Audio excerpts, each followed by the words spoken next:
What up? Welcome back to the channel. I'm Mo.J and we are locked in. This is episode 2 with them. Now, people were saying after that first episode, man, some people are scared to watch it. Some people are like, man, I don't know what's going on. But what I'm going to say is the storyline is good. There's action in it. I'm sticking with it. I'm effing with the show. But before we get into episode 2, we got to do the YouTube stuff. Shout out to the notification gang. If you're new to the channel, going to be a part of this, hit the subscribe button, turn on your notification bell so you get something every time I upload. Hit that like button. We're on that road to 5,000 subscribers. But episode 2 is even better than the first one. This show is very good. I'm hoping that they get extended for a season 2. I don't know how the storyline will go, but as of right now, I'm expecting a season 2. So let's jump into this. This is episode 2 with them on Amazon Prime Video. Now, if you remember, after episode 1, at the end, Lucky came outside with that pistol, yelling and telling everybody, stay away from the house. Everybody's looking out the window. Betty's doing all that tough talking, but she ain't saying nothing when she see that gun drawn. She ain't saying nothing. And then we see Sergeant down here with the head turned backwards. Whew. It was a lot going on at the end of that first episode. Just so people can keep track of the show, I will alert you when there's a flashback or when it's current time. Current time is 1953 in Los Angeles. Flashbacks are 1946 in North Carolina, where the family is from. This is a flashback, people. Attention, flashback, 1946. Now, the first thing we see is Henry laying on the floor. Now, Lucky goes in there and she's waking him up. She's trying to let him know, hey, there's food on the table. You need to come eat. And for him, you could tell he's been passed out because he's like, what time is it? Is it morning time? She's like, nah, it's just after 7. Now they get to the table and you can tell that something's bothering Henry. He's sitting there and he's just thinking and thinking. It looks like something of if you had a migraine or something, but you can tell a lot of things are going on in his head because he's kind of tuning out everything that Ruby is saying and everything that his wife Lucky is saying. He's just sitting there. Now, Lucky done worked her butt off in that kitchen. She done made dinner. She done made a peach cobbler. And you hear her tell Ruby, make sure your dad gets a plate first. Now, she hands one to him, and he's sitting there, and he's getting real angry. You see, he got his fist balled up, and out of nowhere, he just starts flipping out. I'm talking about, oh, my goodness. Hey, Henry, you got to calm down, brother. We got a kid in here, and it's just Lucky, so you know they were scared. He picked the plate up with the peach cobbler on it, threw it against the wall. They like, oh, Ruby, go to your room. Henry goes outside to pretty much get fresh air because he knows he overreacted, but it was something in his mind that triggered him for that Black History moment. While he's outside, he's telling Lucky why he didn't eat the peach cobbler because the peach cobbler is very sweet.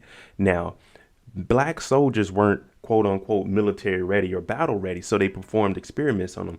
Of course, we all know about the big Tuskegee Airmen, the little test that they did down there where they, pretty much gave us diseases and things. Now, what they did to him is they put him in different types of gas, tear gas, mustard gas, but mustard gas is very, very sweet. So for him, he had flashbacks. I have a bioenvironmental background. When I was in the military, I did the gas mask fit test and I know what mustard gas tastes like.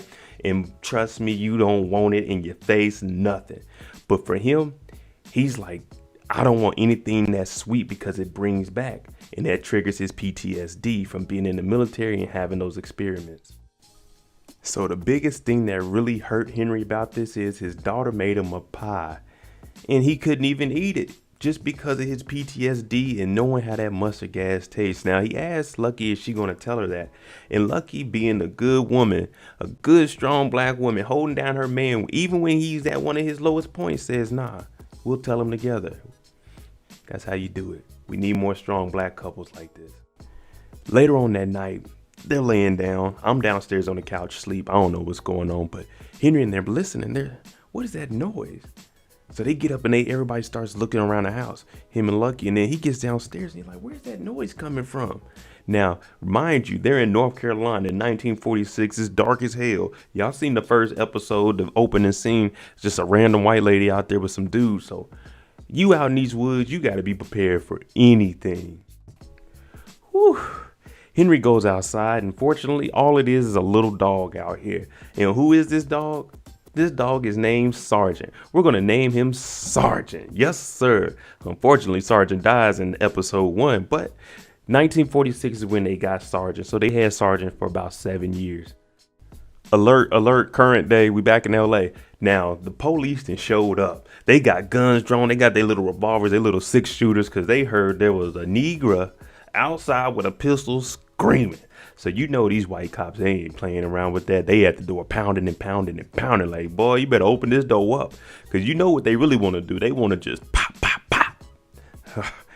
Lucky is about to get Henry in a lot of trouble out here. Just a reminder, people, this is day 3. Day 3. Now the police pounding at the door. Little Gracie's in here yelling like, "Daddy!" And they like, "Gracie, shut up. We don't want them to know we in here so we can have some time." Cause now Henry has to go pick the gun up off the coffee table, run it into the room, put it in the lockbox, because he knows these cops aren't going to stop until they get inside of this house, and that gun better be up. Hopefully, man, he should have unloaded it. He just threw the thing in the box. Henry, being the strong black man that he is, he has to go back in the living room, and now he got to make sure that his wife is good, because she wilding out, putting the whole family in danger, and now she ain't got nothing to say on the couch. She's sitting there, and he's like, breathe, baby. So he has to calm down all 3 of his girls. Luckily for him, Ruby, the older daughter, she's cool, she's chilling. Gracie, that little maniac right there, we're going to have to watch her. In typical white cop fashion, they kick in the door once he opens it up, put him against the wall, gun next to his head, gun pointed at the wife and kids, and they asking him, why did it take you so long to open up? He's like, we scared. And then the white cop had to make a smart comment. You know who's scared? Your neighbors are scared. Why does she have a gun? And he's like, man, I put the gun up. The other cop, he goes over and he picks up a picture of Lucky and their son Chester and holds it up to the family like, and which one of these is you? And then Gracie's like, put my brother down. And she starts screaming. I'm telling you, Gracie, that's a little maniac. That's the little crazy one right there. She's on the good people's side, but she is a wild one, I tell you, and she does not give no F's. We get introduced to a new character, Sergeant Wheatley, the sergeant on duty. Now, he pulls up to the block. You have Betty and all her people out here. Now, we know Betty wants to be the leader of the neighborhood watch. She goes over to the sergeant. Hey, Sergeant, my name is Betty, and I'm the one that called. And, you know, the cops is pretty much like, okay, thank you. Get out the street. We got business to do over here. Now, Betty's trying to make a big deal about this because she wants Henry and his family up out of here. And she's like, she threatened us. And Sergeant Wheatley breaks it down for her like, look, the thing about a threat is once the gun is up, there's no longer a threat. And if they don't do anything, then it's not a crime. So back on up. We got business to handle over here. I told you this. So it seems like we got at least one good white guy out here. Now, Sergeant Wheatley comes in. He getting, hey, what are y'all doing? Get your hands off of him and put those damn guns up. There's kids in here and his wife. And then Henry explains to him somebody was in our house. And then he takes him in the basement. He shows him Sergeant, R.I.P. But Sergeant Wheatley's like, I don't know.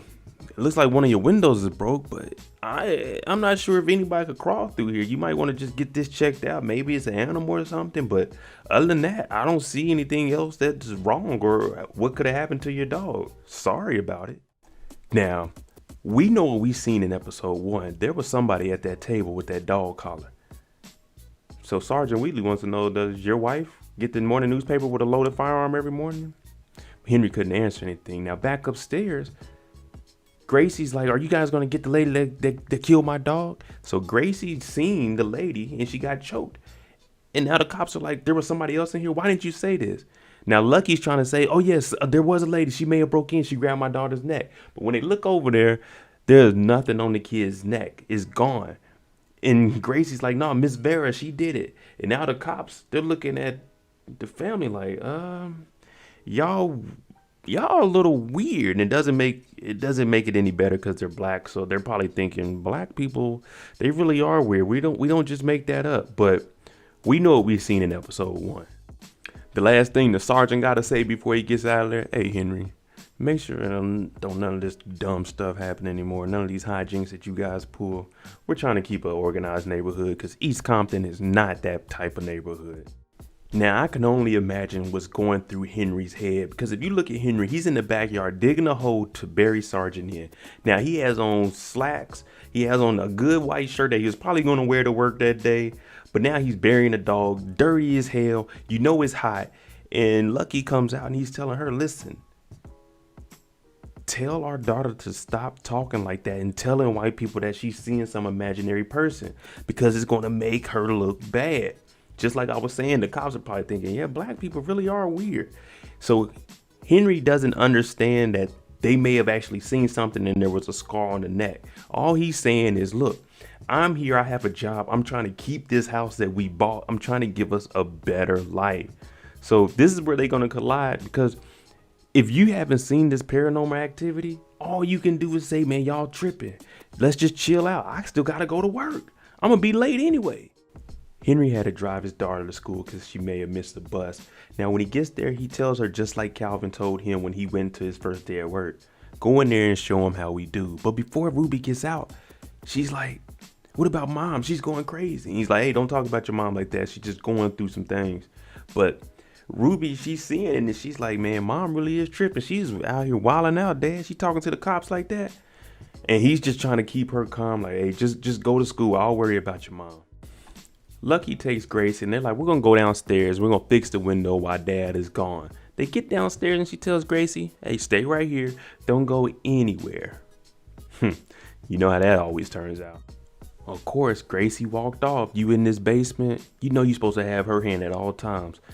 When Lucky turns around, Gracie's over here in the corner and she's like, Mom, she says it wasn't the window.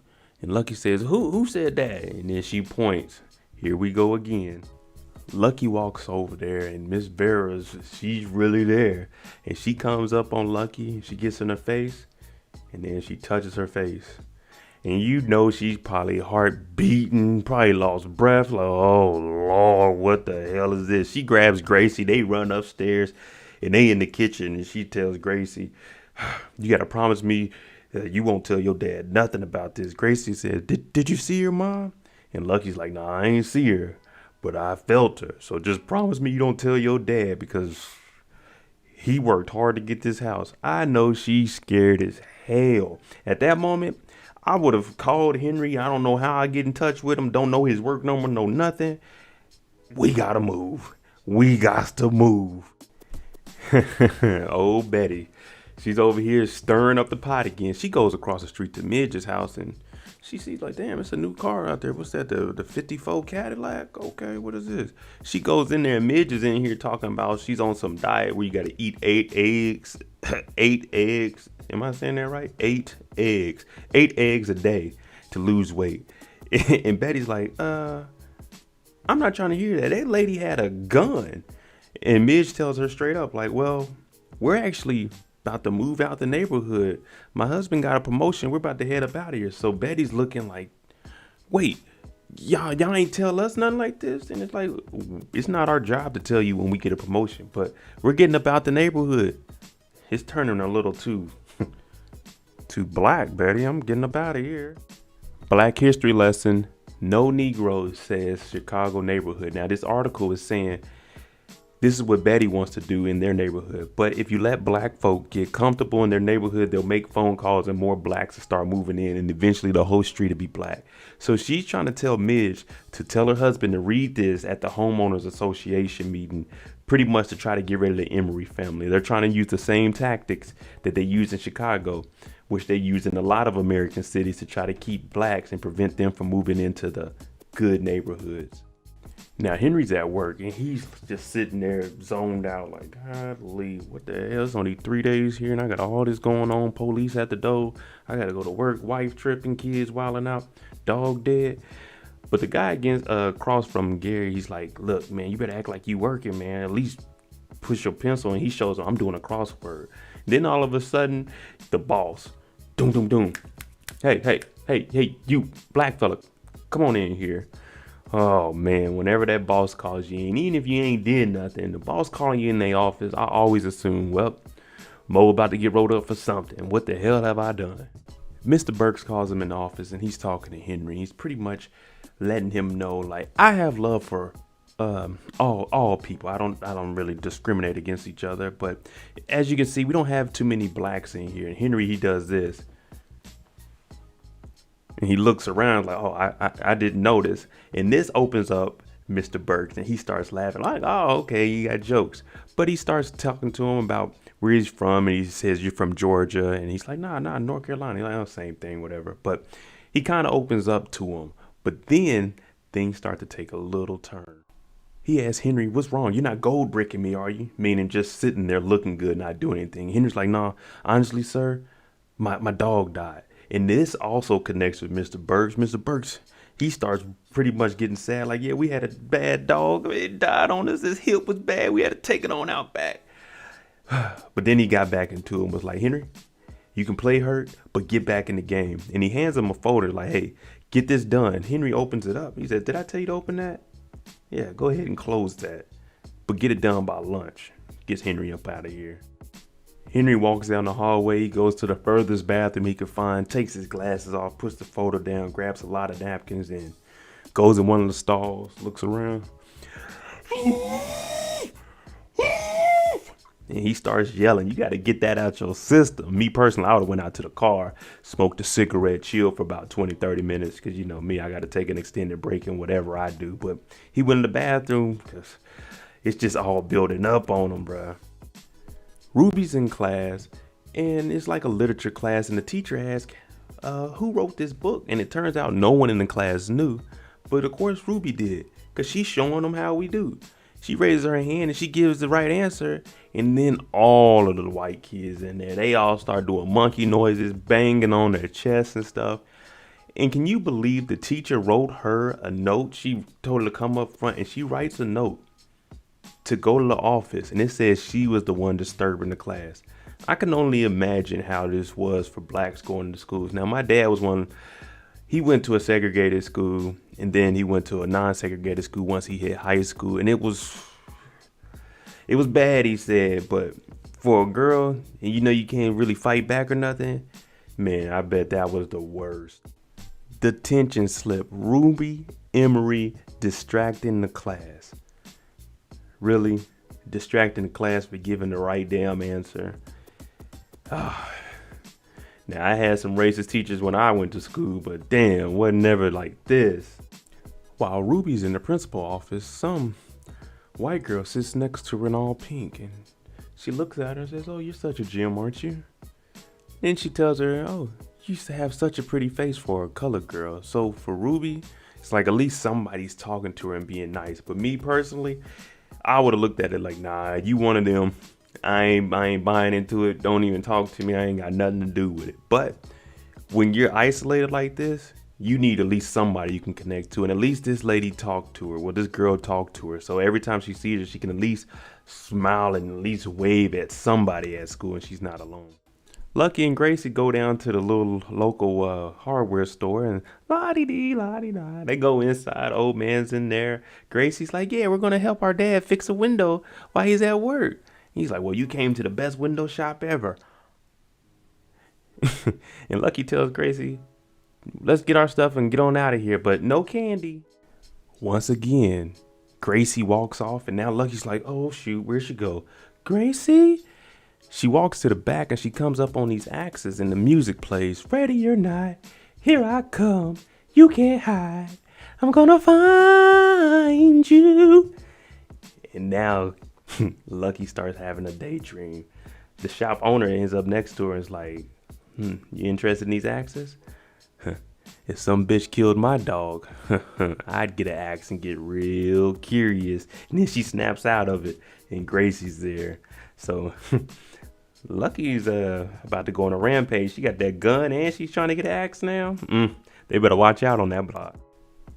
Henry's PTSD is kicking in. He's leaving the bathroom. He about to go back to work because he got a deadline, which is lunchtime. He got to get this work done. As he's walking back, the hallway starts turning yellow and stuff, and this can only mean one thing: that PTSD is triggering, and that mustard gas is about to kick in.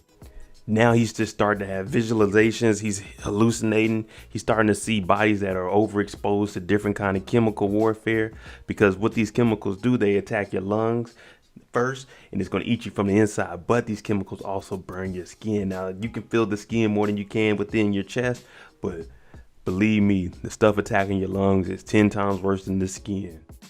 Now, I'm telling y'all, Clark, Betty's husband, he doesn't want any parts of this. Now, They're talking about Dale and Midge. They're about to leave because he got a promotion. And Betty's talking about, see, I told you, they knew that our house value would go down if Black started moving in here. And Clark's like, man, they're going to address that in the homeowners meeting. And Betty wants Clark to take the initiative, to be the lead, be the spokesperson, and tell everybody this is what we need to do to get him out the block. But Clark is like, nah, man, you know, I ain't really with this. But she convinced him, and he's like, all right, you know, I'll do it. Clark is kind of weak. You know, he got Betty running his life, but I don't know how when she just sits at the house and doesn't do anything all day. But Clark gon' Clark. And then she says, well, Midge, she's not really my friend. She's just someone I talk to. But he's telling her, I'll do everything you need me to do at the meeting, but you got to go apologize to your friend. Betty had other plans. She ain't go over there and apologize to Midge. What she did was took some sugar over there and threw it in the tank. This'll teach y'all for trying to leave the neighborhood without warning us. Henry had a long day at work. He was at that thing tripping out. So he gets home and he's asking the girls, how was their day? And Gracie's like, oh, we fixed the window today, but after we seen Miss Vera. Well, Mom didn't see her. She only felt her. And you remember this morning, Henry was like, stop letting her talk about that. It's going to make us seem crazy. Well, your mom's going to have to explain that to me a little bit later. And he looks across the table at her. I told you earlier. And she's looking across the table like, man, this is a little bit seriouser than you think. But he's like, man. Lucky walks over to Henry. And she says, you were right what you told those police officers. I haven't been myself lately. And then she puts a piece of pie in front of him. And we already know how Henry act when he see pie. He ain't trying to eat it. Oh, my goodness. She's trying to get back at him and show him like, hey, I seen some shit today. I felt something today. You don't understand what we going through at this house. You got Lucky over there like Henry eating this shaking hand, crying and stuff. Trying to keep it down.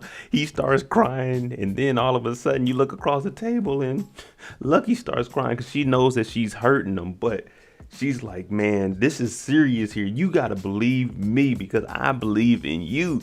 But he's eating the hell out that pie though. They both at the table crying, and out back you see where the dog Sergeant, where Sergeant is buried. I guess it's like fruit feeling coming about the thing. Oh my goodness, this show is getting weirder and weirder. There you go, episode 2. Man, this show is crazy, but it's a good one, and we getting history lessons. Let me know what y'all think below. Would y'all still be in that house? I know it's day 3, but I would have been gone. I'm sorry, I'm up out of there. After I seen Sergeant's head turned around a full 360, now it was a 180, but after I seen that, hey, pack it up. We're going to go ahead and move over to watch. Y'all say we got family out there? Yeah, we out. But I'm MoDJ. Thanks for watching. That's episode 2. I'm going to have episode 3, 4, 5, 6, 7, 8, 9, 10 coming for y'all. But I'm going to have them spaced out a little bit. I know you can binge watch them, but I don't want to just drop them all on the same day. Give some people some time to watch and comment on it. But I'm MoDJ. If you like the content on the channel, hit the subscribe button. Definitely give me a like. Hey, and stick tuned. Stay tuned. Stay tuned for episode 3 of them. Jimmy on the beat, boy.